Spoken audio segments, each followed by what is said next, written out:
As you probably know, my name is Alan Price. I'm the director here at the John F. Kennedy Presidential Library and Museum.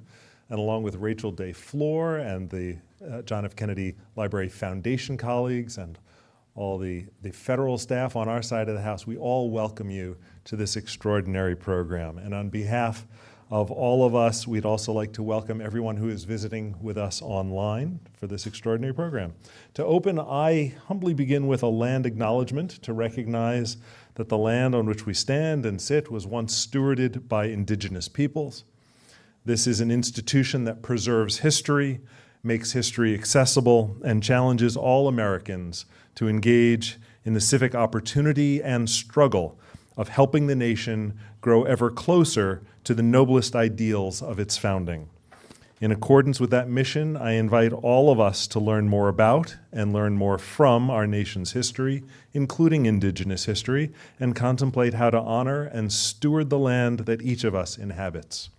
This evening's program is presented as part of the Kennedy Library Forum series, and I'd like to acknowledge the generous support of our underwriters of the Kennedy Library Forums, lead sponsors Bank of America and the Lowell Institute, as well as the Mass Cultural Council and our media sponsor, the Boston Globe.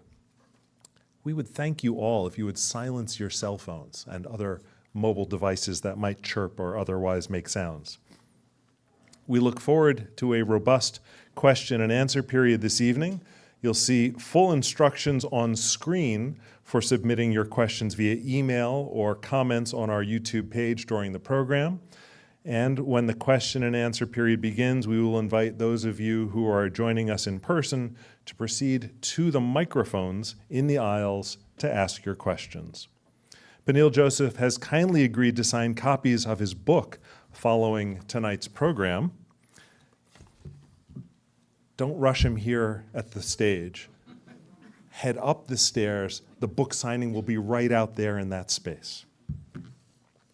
Our bookstore has copies available for sale if you are interested. And tonight we are thrilled to have this opportunity to explore the year 1963, a most consequential year in American history, not the least of which because it is the year of my birth, with our distinguished guests this evening.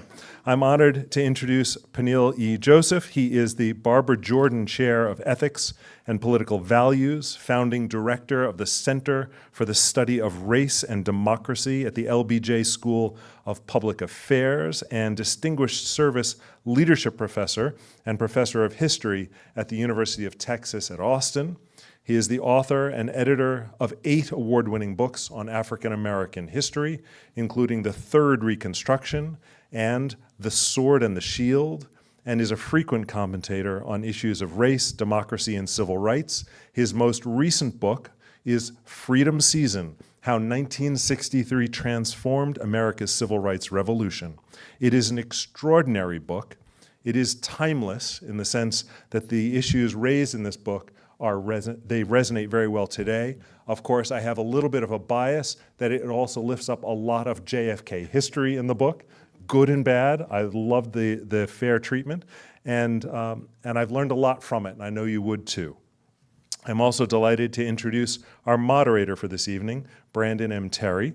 He is the John L. Loeb Associate Professor of the Social Sciences at Harvard University and the co-director of the Institute on Policing, Incarceration, and Public Safety at the Hutchins Center for African and African American Research, an award-winning scholar of African American ethics and political thought, political theory, and the politics of race, inequality, and justice. He is the author most recently of Shattered Dreams, Infinite Hope, a tragic vision of the civil rights movement, recently named one of the New York Times nonfiction books to read this fall. A prolific writer and commentator, he is also the host of the City of Boston's Unmonument Speaker Series on Boston Common. Please join me in welcoming our extraordinary guests.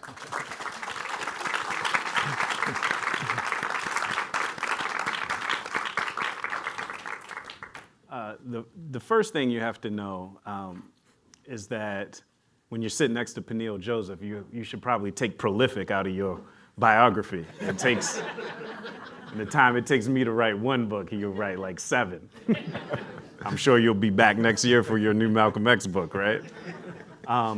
No, thank you so much, Alan. And it is a joy to be here at the Kennedy Museum and Library. And I thank all of you for braving the elements, be here to discuss what I think is a wonderful, wonderful book by our generation's most prolific and prodigious historian of the civil rights era, Peniel Joseph.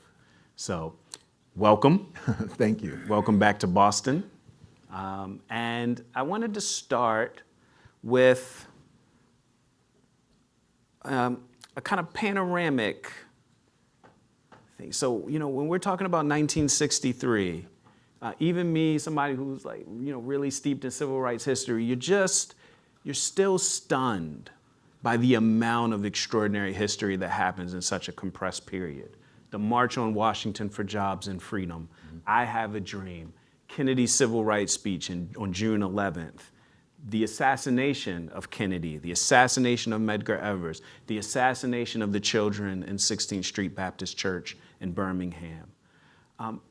So we'll get to all of that, but I want us to start with a piece of 1963 that I don't think people always notice, but reading the book, I realize hangs over everything, which is that it's the 100th anniversary of the Emancipation Proclamation. Yeah.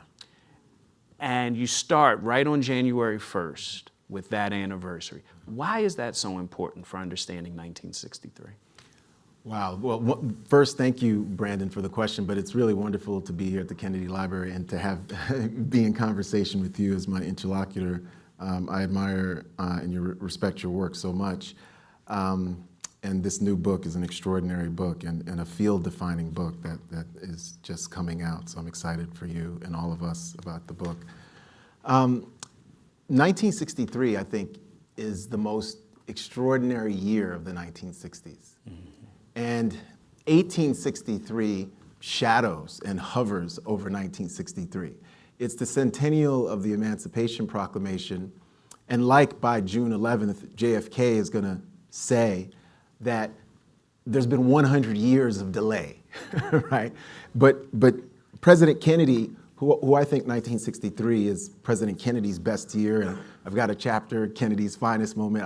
I can arguably distill the best 3 days of the presidency domestically and a couple of days in Germany too, which I think are just extraordinary points in the history of multiracial democracy. But when we think about 1863 and the Emancipation Proclamation, what's so extraordinary about the start of that year is that the heroic period of the civil rights movement has been going arguably for over a decade, even before the Brown decision, right? I look at 54 to 68 as the heroic period, but really the civil rights struggle in 20th century, even before we talk about a long civil rights struggle, there are these freedom surges in the 1930s and the 1940s that predate the Brown decision. But 63 becomes sort of the midway point between 54 and 68 when this movement is cresting. Yeah. So we've seen starting in 1954, the Brown Supreme Court decision. We've seen the 382 day bus boycott in Montgomery, 55, 56. We've seen the assassination or the lynching of Emmett Till, ironically, 8 years to the day before the March on Washington, right? August 28th, 1955. We've seen Little Rock Central High School, right, 1957. And then we see the Student Nonviolent Coordinating Committee, and even a couple of months before them, the February 1st, 1960 sit-in movements, right? At a Greensboro, North Carolina, Woolworth's lunch counter, which is now a civil rights museum, right, just like the Lorraine Motel is a civil rights museum. Right. And then we get the Freedom Rides in 1961 and Ole Miss, James Meredith in 1962. So 63 is, people are so ready and so moved. And really the book starts, the prologue is Howard University, because of course it's Howard University. And Howard is this mecca of global black culture, but James Baldwin is there. Sterling Brown, who's one of James Baldwin's mentors, is there, a professor of literature and poet. But Ossie Davis, Ruby Dee, Lorraine Hansberry is supposed to be there, Ralph Ellison, they can't make it. But Sidney Poitier comes down to DC Right. just because James Baldwin and these people are going to be on stage. Malcolm X comes down from New York to listen. So people feel that 1963, and you know, there were buttons that were more than a slogan, free by 63, right? And it's completely connected with the centennial of the Emancipation Proclamation, because there's a new generation, including of very, very young people, together with an older generation who are making a claim for dignity and citizenship in 1963. And I think, you know, when you draw this out so nicely when you're talking about Baldwin in the opening part of the book, his essay about the 100th anniversary of the Emancipation Proclamation, where he raises the question about the maturity of our nation, right? A nation that imagines itself as innocent, right? That's the mark of immaturity, right? That you can't really acknowledge the evils committed in your name, the injuries you've caused, and try to redress them and grow accordingly. That's what growing up means. Mm-hmm. That's what maturity means. And I guess with that opening salvo from Baldwin, I think it's fair to say that he's really, in a sense, the hero of the book. You know, part of what you do is track his, exhausting movements all over the country, trying to rally people as a witness mm-hmm. for the civil rights movement. And I just would like you to say a little bit about, like, how is it that, you know, a gay black writer from New York City becomes the chief literary spokesperson and intellectual phenomenon describing a movement in the South in a time where people would seem to be reflexively hostile to everything he represents, right, including his sexuality.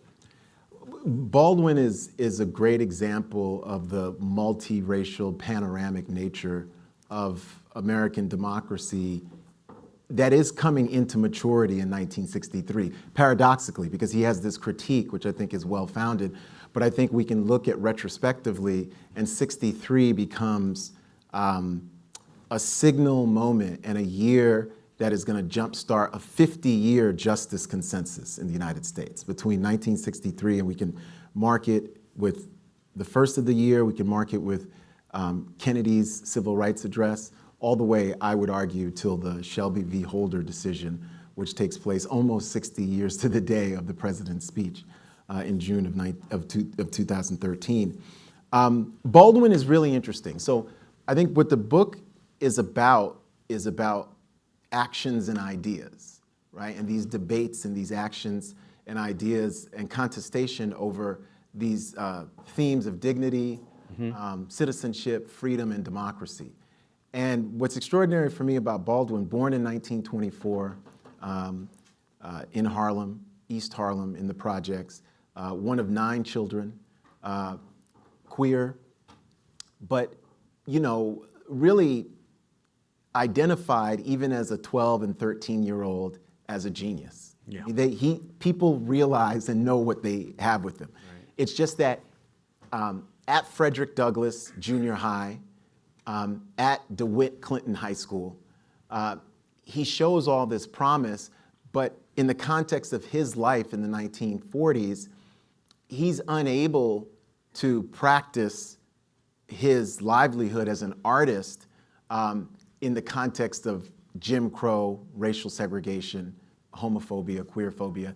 And he eventually, after a few years in the village, leaves for France in November of 1948, but he leaves with money that he had gotten from a Saxton Fellowship through a recommendation from Richard Wright, who he has a very complicated relationship with. And so Baldwin spends really 9 years in France practicing his craft as a writer, publishing Go Tell It on the Mountain. But in 1957, he comes back to the United States, and he comes back to do some magazine articles, but also to bear witness. He never thinks of himself as a Negro spokesman in the parlance of the time, but to really bear witness about what is happening to not just black people in the country, but what is happening to all people in the country because of this resistance to that maturity that you talked about. But what's so beautiful, I think, and striking about Baldwin is that Baldwin really challenges all of us because, one, he makes a claim to citizenship. He makes a citizenship claim. He says that this is our country. Right. This is my country. Right. Some radicals don't like that, right? Conservatives don't like that either, right? So what's beautiful about Baldwin is how he's upsetting so many different groups of people as a writer. As a writer, as a historian, I think it's so interesting to see somebody who is willing to use ideas as a weapon and to hold on to certain ideas that seem paradoxical. So he talks about this love for America, but he had to leave America. Right. And he says it's only through leaving America that he gets the clarity of what being an American is. He's somebody who really cares about black people, but he doesn't believe in race. He believes race is a social construction. So he's no simple nationalist. That's right. He's somebody who doesn't believe in nation states, right? He visits African states, he visits Israel, he understands why they're there, but he says, I want a world where we all have access and we have less borders and not more borders, right? So what's interesting to me about Baldwin in '63 and what happens with The Fire Next Time, which is 2 essays, Letter from a Region in My Mind, which is published in the November 1962 issue of The New Yorker, that is instantly sold out. Yeah. And then a letter to his nephew on the centennial of the Emancipation Proclamation, which is published in the December issue of The Progressive. And that letter later inspires Ta-Nehisi Coates' best-selling Between the World and Me, right? And those 2 essays form The Fire Next Time, which comes out January 31st, 1963. What's so extraordinary about Baldwin, who's so influenced by Henry James, who's influenced by the painter Beaufort Delaney, is the imagery that Baldwin uses. He imagines the United States of America as a grand aspirational republic with black and white and everyone in between having equal responsibility to recognize each other's dignity and humanity. Yeah. And so it's truly extraordinary. And what's also extraordinary is that in 1963, we're only 18 years away from the end of the Second World War. We're only 18 years away from the realization of the horrors of the Holocaust. Right. There is enough of a ferment to take his words seriously, right? So even as he's lamenting a part of the promise of the United States, the institutions and the processes, some of them are working well enough. That book is a bestseller for 41 weeks. He's going to have the meeting with Bobby Kennedy. Something is working in an extraordinary way that we can only, I think, fully appreciate now than we could then. When you think about The Fire Next Time, which is the book of the year, that's the book. He's on the cover of Time magazine, or a book of essays, right? You know, one of the arguments that the book makes, and that you reference, is that, exactly as you say, the idea that I could retreat into my blackness, be apart, that you could retreat into your whiteness and be apart, is a fiction. We're always already intertwined and interdependent, entangled in the deepest possible way. Mm-hmm. Our fears, our longings, our dreams, our desires, our language is always already entangled and interdependent. Mm-hmm. And in a tragic way, that my freedom is impossible without your freedom and vice versa. As I'm trying to draw lessons from your book for the present, which is always slightly unfair to a real historian, is that something you think we've lost? An ability to talk with conviction like that? I don't think we've lost it completely, right? I think that, I love your description of entanglement, because I think we remain entangled, but I would say 62 years ago, and again, I think some of this is coming out of the fact that when we think about the United States of America, and it's the beauty of history is that we're able to retrospectively unravel and unravel and investigate to get further illumination of both the past but also the present. Yeah. And so when you think about the post-World War II era, this is an extraordinary period in world history. America was on the right side, fought in the good war. Paradoxically, there was racial segregation in the military. Right? So this is the whole maturity that Baldwin calls us for. But the institutions and the processes, the media, black and white media, nonprofits, religious groups, higher education, K through 12 education, are all at an inflection point. And I think what Baldwin calls everyone towards is this idea that what we've been living in is not a reality. Right. What we've been living in, even with the extraordinary achievements we've done, so inequitably distributed, is really based on this mythology and these falsehoods. And he says the key to unlocking this, to helping all of us recognize our dignity, is why we invented, and he's, in 63, the N-word, the dehumanization of black people, right?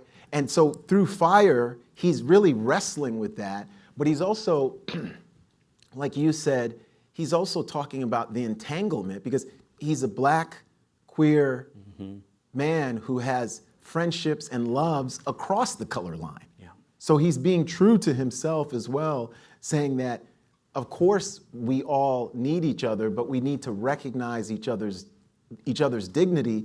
And the reason why he's so critical is he's saying that history, and Baldwin has the great line that history is something that is literally imbued in all of us, right? It involves all of us, right? Everything we do, and we're at the JFK Library, we build monuments so history really matters. So Baldwin is saying, unless we confront that history, we are not taking our rightful place as citizens who are responsible towards one another, but also holding each other accountable. So unless we recognize that, how are we going to recognize the humanity in our children, right? How are we going to recognize the humanity in another city or state or country, right? So what's so interesting about him, and the end of the Fire Next Time, he writes, he says that it's going to take the relatively few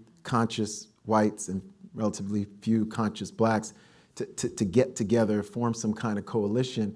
But he says to end the racial nightmare, and I'd love to unpack what he means by racial nightmare, but then he says, and finally achieve our country, right? So I think that's really, really unbelievably profound. It's very hard, but it's a kind of book, and he's the kind of person who can leave you in tears, and those tears are of joy as well as tragic, right? So I think he's just the most extraordinary writer and thinker of the period, hands down. And I think the deeper we get into him, not just as a public intellectual, but also as an activist, also as somebody who, I'm working on a Baldwin book right now. And, told you. But this is just Baldwin, and it's called Witness. And looking at him from 1957 to 1963, I look at Baldwin as akin to a war correspondent. He is covering a domestic war, and he embeds himself in Little Rock, Arkansas, in North Carolina, in Atlanta, Georgia, in Mississippi, in Selma, Alabama, Right. in ways that we hardly give him credit because of the paradoxical who this is. So Jimmy Baldwin will say things like, "Oh, I'm not a real journalist." Right. Right. He's an extraordinary journalist, right? And he embeds himself, he becomes friends with Martin Luther King Jr. He's mentored and is a friend of Lorraine Hansberry. He's friends with Malcolm X. There's a great Sunday show called Open Mind that in 1961, he's on that show with Malcolm X on April 23rd. And Elijah Muhammad is watching that show. And that's why He invites him. he invites him to Chicago, because Baldwin is making such an impressive case about Black dignity being the key to unlocking racial oppression, economic injustice.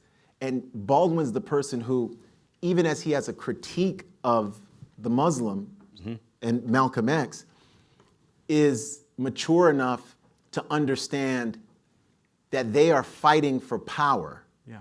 And why people might be drawn to them. Absolutely. Right? And so he's this extraordinary figure who conservatives, liberals, progressives, radicals are all trying to wrestle with, because they've never seen anyone articulate these issues in the way that he's able to braid that entanglement. Even when they vehemently disagree, they find something illuminating and insightful about him. So I think he's just the most extraordinary figure, but I don't want to pigeonhole him as just a public intellectual or Just a literary talent. Just a literary talent, because he's so much more than that. Well, you think he's the most extraordinary intellectual, but you also write about William F. Buckley, Yes. who does not think that. In fact, he's pretty adamant that James Baldwin is a menace Yes. in spreading really disconcerting ideas. And I thought it was important for you. I'd like you to say a little bit about, what do you think rankled Buckley? Because there are a lot of Black people to be mad at in 1963. But what rankles him so much about Baldwin? And I'd like you to answer it with an eye toward our present. In part because we lived through a period where Ta-Nehisi Coates was doing a very self-conscious imitation or emulation of James Baldwin. And many people, there was a Baldwin revival during the Black Lives Matter era, which has produced its own backlash, much of it in the spirit of William F. Buckley. And so I'm curious, given your read of the 1963 conflict, are there lessons for us now in our own kind of post-Baldwin revival hangover? Buckley's a very, very interesting figure, extraordinary figure. Sam Tannenhouse has a great, wonderful new biography of Buckley that's about 700 pages. And it's sort of a I don't definitive know if I can spend biography. that much time with Oh, I've spent the time, and it's very interesting. It's very interesting. need some cognac or something. Yeah, no, it can be frustrating, but it's really illuminating. So I would, I think I describe William F. Buckley, who's really, the founder of the National Review, an extraordinary conservative thinker and public intellectual, and really in the 1950s, National Review really becomes the intellectual arm of a far-right political movement in the United States that eventually becomes mainstream in the United States. So when we think about William F. Buckley and Young Americans for Freedom, and for a time, criticizing the Bircherites and the John Bircher Society as too extreme, Buckley becomes the foremost, most articulate and eloquent popularizer of a defense of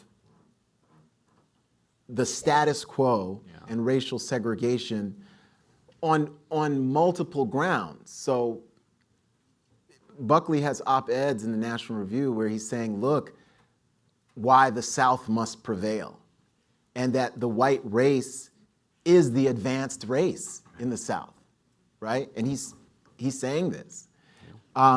So in a lot of ways, when we think about Buckley, I mean, Buckley is taking trips to South Africa and meeting up with the Prime Minister of South Africa and saying, hey, this is great how race relations are there, and they don't really have a race problem, and we could learn lessons from that. So it's important for us to, and I think, obviously, I think in a civil society, you can actually have those debates. You can have those debates, right? But it's important for us to have an unvarnished understanding of, like, hey, what is it that we're dealing with? Right. Even if this person's going to be very civil to me, and he's going to shake my hand. And he's erudite. And he's erudite. Well-groomed. Well-groomed, handsome, the whole thing. Like, what is he really articulating? So I think with Buckley, what he can't stand about Baldwin is a kind of, in his mind, liberal conceit, white liberal conceit, in that sense, that Baldwin becomes so popular, Buckley will really sort of challenge the popularity of Baldwin and say that the very same salons and magazines that are publishing him have no Negroes in their building, don't associate with Negroes unless it's James Baldwin and Harry Belafonte, right? And the most elite, right? Yeah, right? And so he's saying that this person's becoming very, very popular, but everybody's being hypocritical. And he also has a problem with Jimmy's critique of Christianity in The Fire Next Time, because Buckley is, a Catholic, but who defends the church and religious bodies, even those that are practicing segregation, right? And Baldwin in The Fire Next Time says, look, the American church has no true Christians. Right. And he says, look, I've met white Christians, because one of them was his teacher, Bill Miller, she gave him extraordinary opportunities when he was a very young boy, and they resumed contact when he became this best-selling author. But he didn't feel they were real Christians because he felt that Christians would not sanction segregation Absolutely. and racial hatred. So last thing on this, the most interesting, National Review publishes Gary Wills, and Gary Wills, who is going to have his own ideological evolution, Yep. Pulitzer Prize-winning author of great book on Lincoln and Gettysburg. Gary Wills writes an extraordinary essay, a review and a critique of Fire Next Time. But what he says, and this is what I think conservatives feel about Baldwin, he says that Baldwin, although he vehemently disagrees with Baldwin has produced basically this masterpiece, and it means that we have to come up with new ideas. Right? He totally transforms the debate and charges it with a moral language. Exactly. I would love to talk about Baldwin all day, but we are at the Kennedy Museum, so we should maybe transition by talking a little bit about the meeting. Yes. A very famous meeting between James Baldwin and Robert F. Kennedy, and Baldwin's friends from the artist world. So, Harry Belafonte is there, Lorraine Hansberry is there, you've got some activists there, and the meeting doesn't go great. The meeting, I would say that Bobby Kennedy, the meeting doesn't go great at the time. It's a 3-hour meeting in Joseph P. Kennedy's Central Park apartment. Burke Marshall is there, Bobby's deputy, his PR person is there, and then Baldwin brings a range of people, including a couple of his white friends. Rip Torn, the actor, is there. I forgot Rip Torn was there. The most important person who's there is actually Jerome Smith. Right. And Jerome Smith is 25 years old. And I sort of get into Jerome Smith and his background as a civil rights activist who had been really brutalized in Louisiana and other places part of the Congress of Racial Equality. And at one point, he has some charged words for Bobby Kennedy because he's trying to make Kennedy realize the stakes of nonviolent demonstrations and protests by these young people who just want to be considered Americans and want institutions to recognize their dignity as human beings. And at one point, he tells Bobby Kennedy that he would never, or Baldwin asks him, would you serve in the army against Cuba and stuff? And he says, never, never. And Bobby gets really pissed because Bobby's a patriot, and And it's a different era where even the Kennedys would serve in the military. Oh, absolutely. It's not like our period where the wealthy they do not serve. People serve, military service, absolutely. And so I think what's extraordinary about the meeting is publicly, in its aftermath, both sides leak it to the press and they talk about the gulf between them. Right. So some of these activists suggest that Bobby set up President Kennedy to escort some young people to one of these schools that are desegregating, and Kennedy just laughs and says that'd be a cheap moral gesture, right? And they say that's what they want, and it's not a cheap moral gesture. They want a moral reimagining of citizenship and dignity and what does it mean to be an American. And so I think what's extraordinary about that is less so the gulf than the way in which that meeting really becomes the seedbed for both, I think, Kennedy's civil rights speech on June 11th, President Kennedy, but also for President Kennedy and Bobby, it becomes transformative. Yeah. Because I would say that for Bobby, who later becomes an ally of Marion Wright, who becomes Marion Wright Edelman, is going to tour Mississippi, and there's a great book on Bobby in Mississippi about what the Delta tour does for him in 1964, 65. The crusading senator in the 82-day presidential campaign in 1968. Amazing. If you ask me, the roots of that are that May 24th meeting, even though Bobby is incredibly angry because he's 37 years old, he's this multimillionaire, and even though he's a service-oriented leader, he had never in his life been spoken to like that by a group of black people. Right. Do you see what I'm saying?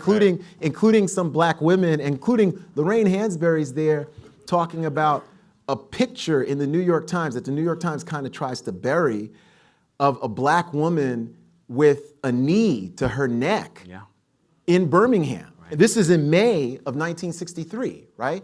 So this is what people are telling him to his face. So it becomes a kind of, it's less of a screaming match than this very intense situation that he's completely, at the time, unprepared for. What I love about the way you talk about it in the book is that I think, like you said, it's a history of ideas in part, right? Ideas and action.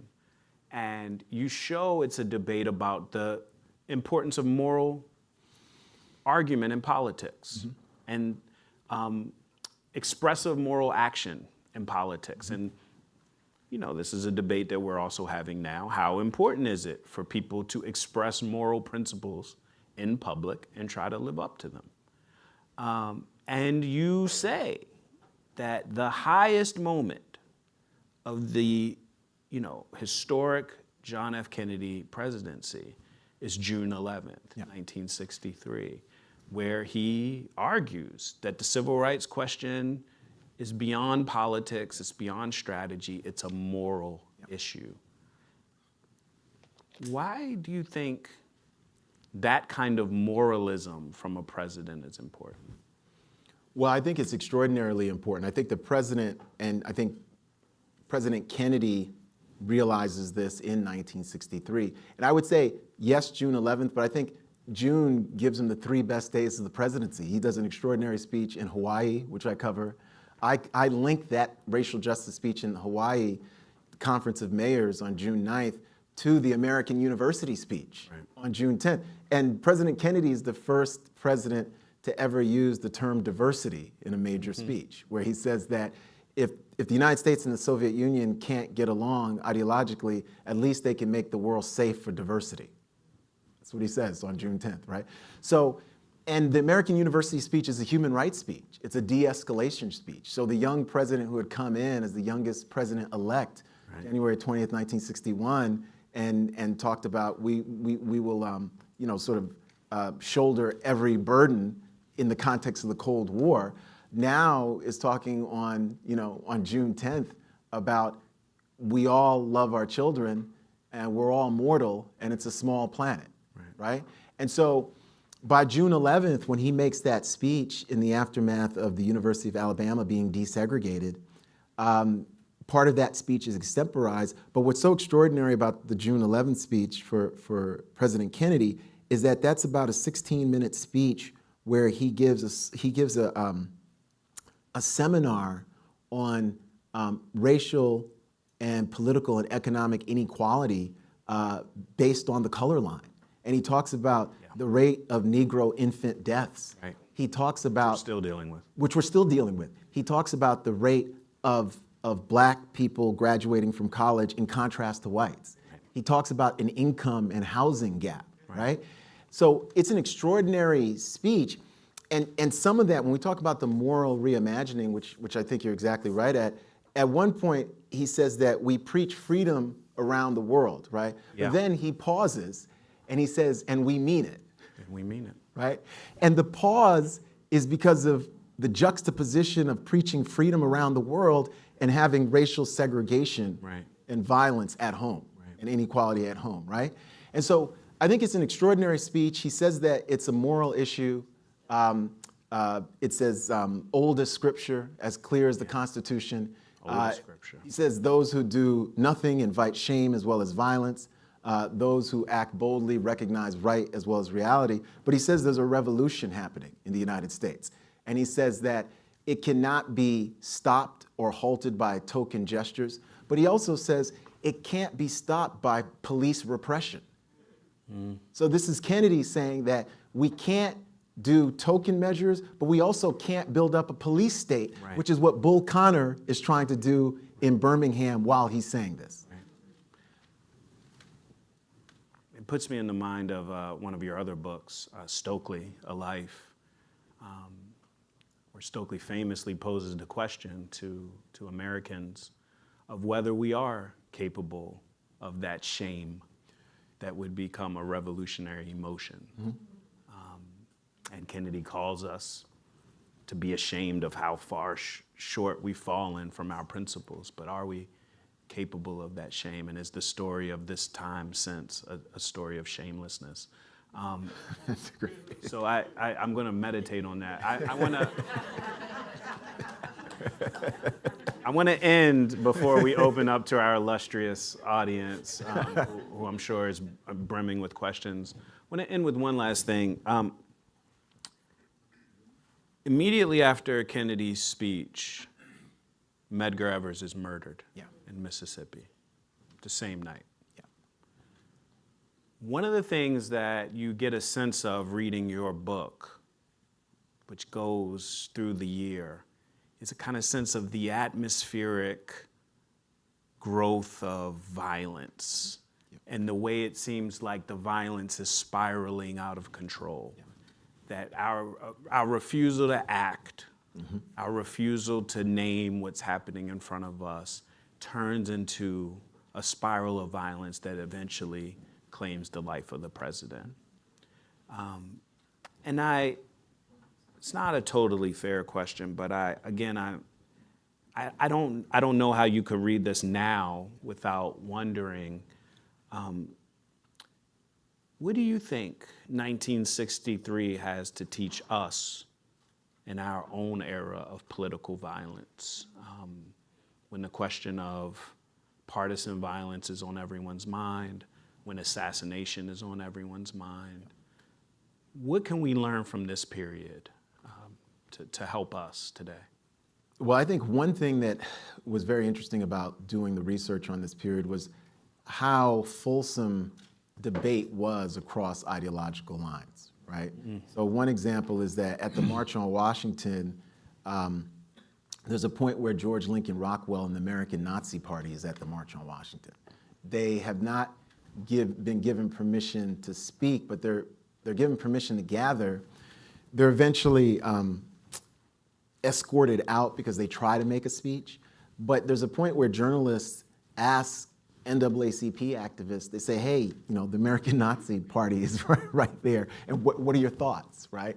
And the civil rights activists say that they fundamentally, vehemently disagree with the American Nazi Party, white supremacist party, right, George Lincoln Rockwell, but they respect and will fight for their right to be able to protest and be there.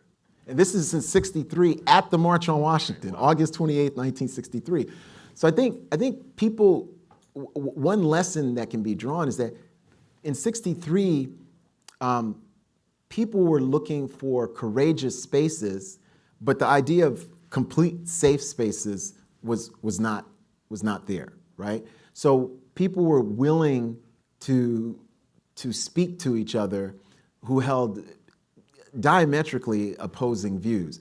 Now, did some of that spill into violence? Obviously, we catalog some of the violence, but we still had a much more robust, fulsome public square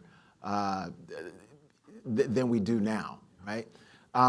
Another lesson, I would say, is the lesson of political coalitions. Because I think in '63, one of the most interesting parts about something like the March on Washington is the way in which there are so many different religious and labor and higher education and women's groups and different groups that come together towards this idea. So there's a kind of consensus building project that happens. And remember, consensus is not unanimity. People, unanimity is bad, right? Yeah.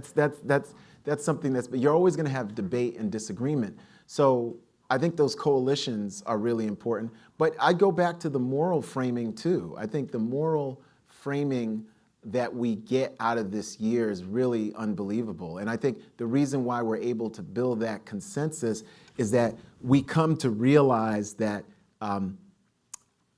racial justice should be the beating heart of a multiracial democracy. And it is connected to a moral framework that is deeply, deeply humanistic, right?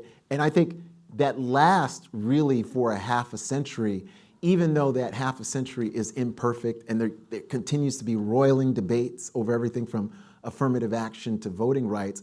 But I would argue that the reason why you're able to get a Barbara Jordan in the US Congress and to be the first black keynote at a major party convention in 1976, the reason why you're able to get Condoleezza Rice as Secretary of State, National Security Advisor, Colin Powell, Barack Obama, Michelle Obama is because of that racial justice consensus.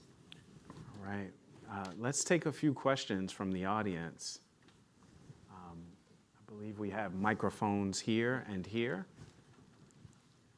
And, I always remind audiences that questions end in question marks. And we would love to hear from you. Hi, Peniel. Hi.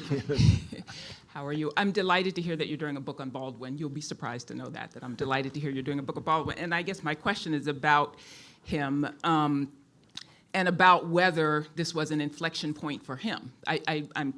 I'm going to keep it as a question. Whether it was an inflection point for him, given the assassination of Medgar and then the assassination of Malcolm and then Martin, and whether you think, I don't know what the gist of your book is going to be about, whether this was kind of the end of his, not the end, but the beginning of the end of his belief, right, that he expresses at the end of The Fire Next Time, that we, a few relatively conscious whites and relatively conscious blacks, can end the racial nightmare. And if not, The Fire Next Time, and that he changes, that he comes to believe that the fire next time is inevitable. So I just wonder if 1963 is an inflection point for him too. I would say yes, absolutely. I'd say that 63 is an inflection point. I'm someone who believes that he never completely loses belief. When you continue to see, because even beyond No Name in the Street, which is a very, very despairing book, that recounts some of these times as well. But when you read the interviews and the essays over the course of his life, he becomes a vehement critic of a kind of American immaturity and irresponsibility that he sees in the 1970s and 1980s, but he still is trying to hold on to that legacy, right? And so, but it is an inflection point. Certainly, he turns 39 in 1963, and the book I'm working on really looks at 1957 to 63. There's kind of a journey that he takes from 1957 to 63, a literal and figurative journey that there's a culmination in the context of both the deaths of the 6 children. There's, in fact, let me very quickly, because I want to say their names. So the names are Carol Robertson, Addie Mae Collins, and Cynthia Wesley, who are 14 years old, and Denise McNair, who's just 11, right? And then that same day, Virgil Peanut Ware is murdered in Birmingham as well by a couple of Eagle Scouts, who one served 6 months in prison. And a 20-year-old, Johnny Robinson, is shot in the back by Birmingham police in the aftermath of the church bombing. So what's interesting about Baldwin, and when we look at the Foley Square demonstrations, which take place September 22nd, a week after the 16th Street Baptist Church bombing, is that he becomes this prophetic figure. You know, I've got in the book I.F. Stone, Izzy Stone, who's one of my favorite journalists of all time, it says that he speaks like an old Hebrew prophet. And he becomes this person on fire, right? And what's so interesting about looking at Baldwin, as opposed to just looking at King, is that he goes places that King can't go. He does things that King can't do. He says things that King won't, especially in 63. So he becomes an extraordinary figure to look at, and he starts to talk about power even before Kennedy's death. And I think with Kennedy's assassination, it's Baldwin who very alertly places the president's death within the pantheon and the requiem of the martyrs of the civil rights movement. And he does that purposefully. Right. He says that Kennedy died alongside of Medgar Evers, who he knew and he was in the Mississippi with earlier that year, alongside of these children, alongside of these other martyrs, which is very powerful, right? Which is very, very powerful, because that new story we tell ourselves about Kennedy and the civil rights movement, that's what helps us get, in part, the Civil Rights Act and the Voting Rights Act. Because storytelling is the most important thing we have. That's the whole thing. Storytelling is the whole ball game, and we all get stories initially, personally, just through family members. Our children ask us, how were we born? Who am I? Who are our grandparents and our great-grand? And what do we tell them? We tell them a story, right? And so that's the most important thing. So Baldwin, definitely an inflection point, but he's one of the people who allows us to tell ourselves a story that is, even if it's just slightly more honest and more mature, and gives us a pathway towards responsibility and accountability, right? That's what's so extraordinary. Please, right here. Thank you both for being here. This is another question about the present. I wonder your views on reparations. Are reparations part of a certain maturity? Are reparations required to achieve our country, so to speak? You know, I would say yes to that, and I think that Dr. King in 63, and there's the chapter in 63 is called "The Language of Human Joy," which is a quote from Baldwin. I think what's so extraordinary about the March on Washington is how vocal and articulate and eloquent King is about this idea of reparations. And he says, we come here to cash a check that has been stamped insufficient funds, but we refuse to believe that the Bank of American Justice is bankrupt. And what's extraordinary about the start of that speech, and this is why I always connect this to multiracial democracy. He says now is the time to make real the promise of democracy. And so what's extraordinary about 1963 is that 1963 is the start of a third American republic. The second American republic is born within the crucible of the Civil War, but it doesn't work and it doesn't last because redemptionists win the narrative war over Reconstructionist supporters of multiracial democracy.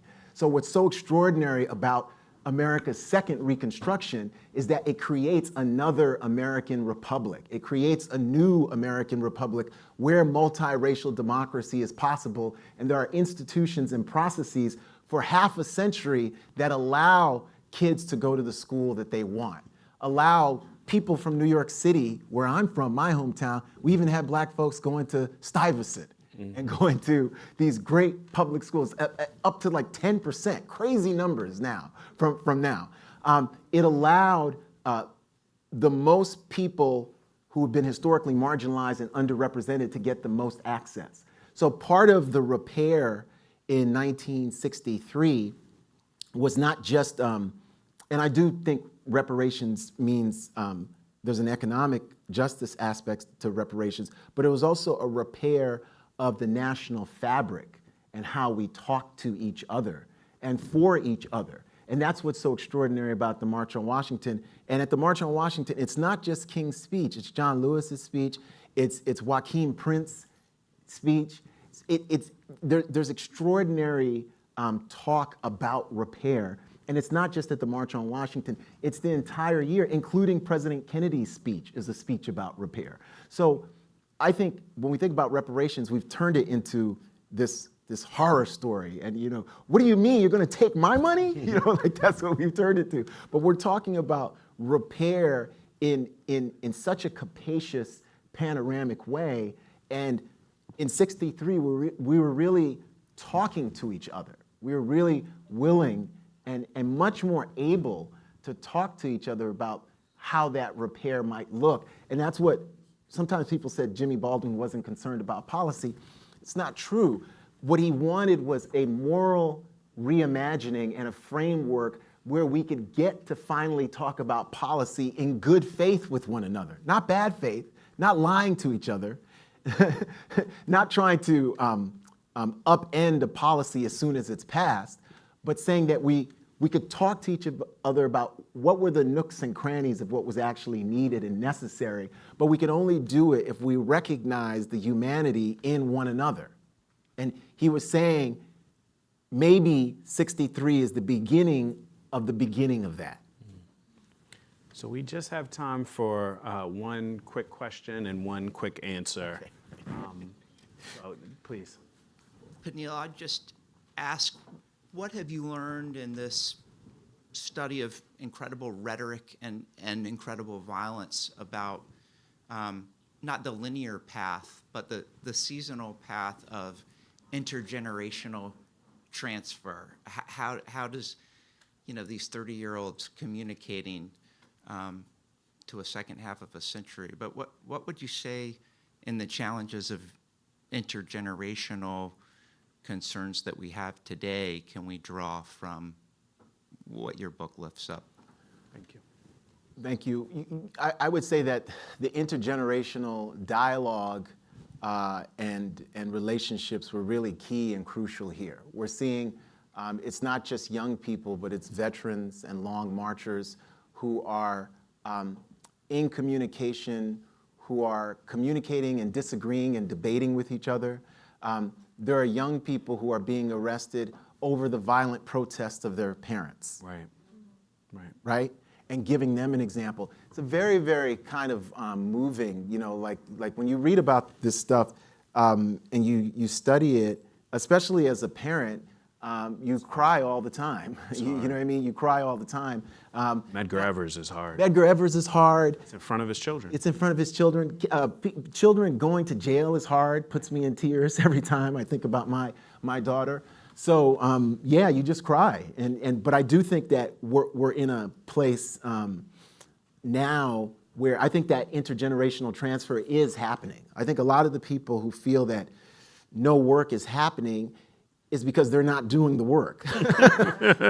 when you're in community, like in these spaces, you realize that there's a lot of work happening, right? There's a lot of work. And again, I think you realize that the work is about both love, but it's also about how do you acquire power so that you can build the beloved community and the institutions and the processes to help people. And you can do this through consensus, which is always going to mean disagreement. It's always going to mean debate. And remember, in our own families, we have plenty of disagreement and debate. But again, when your family is intact, there's usually a consensus. You're like, okay, my wife wins again, the argument again, right? or the kids win, or whoever, right? Dads rarely win. Dads rarely win, right? So the consensus is really, really important. And that's what we're in search of right now as a society, right? And part of that consensus, I'm convinced, the last thing I'll say this is King, and I've got a big scholar of King next to me. King was right when he said that we shouldn't look upon our adversaries as enemies. And that was a zero-sum game. But it's very, very hard. It's very, very hard. But he was absolutely right. He was absolutely right. So part of it becomes, how do you build consensus when there are people who are not enemies, but adversaries, and you want to build a world that will benefit everyone, will punish no one, including people who've been your adversaries, and how do you build consensus towards that? And that's what King was trying to do. That's what Baldwin was trying to do and the movement was trying to do, but it's very, very hard. But again, I'm convinced, especially as the rhetoric keeps going down and down and down, the only way we can not just survive, but thrive as a community, as a society, is for us to say that we see the humanity in the people who we disagree with, right? And our fantasy is not eliminationist rhetoric, genocidal rhetoric, even if other people are articulating that rhetoric towards us. So it becomes, and our children. So it becomes very, very difficult. So you're trying to say, the world's not going to be a better place if suddenly half of the population disappeared. Like, that gets you nowhere. So you move away from that and say, how can you build that beloved community? And King was very, very adamant about this, but that's where even some of his own supporters started to hate on King and say, this is too hard, right? And that happened to Malcolm too. Malcolm becomes this human rights champion, and there are some people who wanted a harder line from him, right? They wanted a harder line. So once you start saying, hey, the key is love, and connecting that love to power and justice in public, a lot of people leave. A lot of people say, I liked you when you were angrier. Because anger sells, like right now, right? Anger sells, right? So it's really, really hard. I think it's worthwhile, and we're trying to walk the talk for our children, but that's, to me, the biggest lesson. Well, I just want to thank Peniel Joseph for a whole book of great lessons and a book of, I think, love and generosity to his interlocutors and to us. So thank you so much. Thank you. Thank you, Daniel. Thank you to the audience, to all of you for coming out to the JFK Library for tonight's event. And I just want to remind you that Peniel Joseph will be signing books in the space right outside. So please don't mob him. Be there to answer further questions and sign your book right outside. Thank you so much. Thank you. Thank you. Thank you for coming.